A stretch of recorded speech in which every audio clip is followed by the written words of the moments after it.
নাটোরবাসী আসলে ইফতারে কোন কোন আইটেমগুলো বেশি পছন্দ করে এবং আপনি এখন যেখানে আছেন সেখানে বাজারের কি অবস্থা দেখছেন ইফতার বাজারে? বৃষ্টি, আমি এখন রয়েছি নাটোরের ঐতিহ্যবাহী যে প্রচুর হোটেল বলা হয় সেই প্রচুর হোটেলে। হজের সবচেয়ে সুস্বাদু হালিম রাঁধুনি হালিম, হালিম হোক রাঁধুনি হালিম। এখানে এসে যে বিষয়টি জানলাম যে আসলে নাটোরবাসী শাহী হালিম এবং শাহী জিলাপি সেটাই কিন্তু খুব পছন্দ করে। এছাড়া বিভিন্ন ধরনের যে পেঁয়াজু রয়েছে, বেগুনি এবং বিভিন্ন ধরনের আইটেম রয়েছে।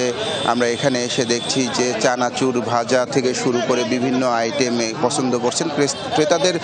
পছন্দের শীর্ষে রয়েছে ইফতারির আইটেমের মধ্যে কিন্তু শাহী জিলাপিটা তারা খুবই পছন্দ করছেন। এবং আপনি দেখতেই পাচ্ছেন যে এই প্রচুর হোটেলের সামনে যে ইফতারির দোকান দেওয়া হয়েছে সেখানে প্রচুর ক্রেতারা ভিড় করছেন এবং বিক্রেতারা যে বিষয়টি বলছেন যে আসলে সময় যত ঘনিয়ে আসবে ততই কিন্তু লোক সমাগম হবে, ইফতারির বেচা কিনা আসলে আরও বাড়বে। বৃষ্টি, বিস্তারিত জানাচ্ছিলেন, অনেক ধন্যবাদ নাজমুল।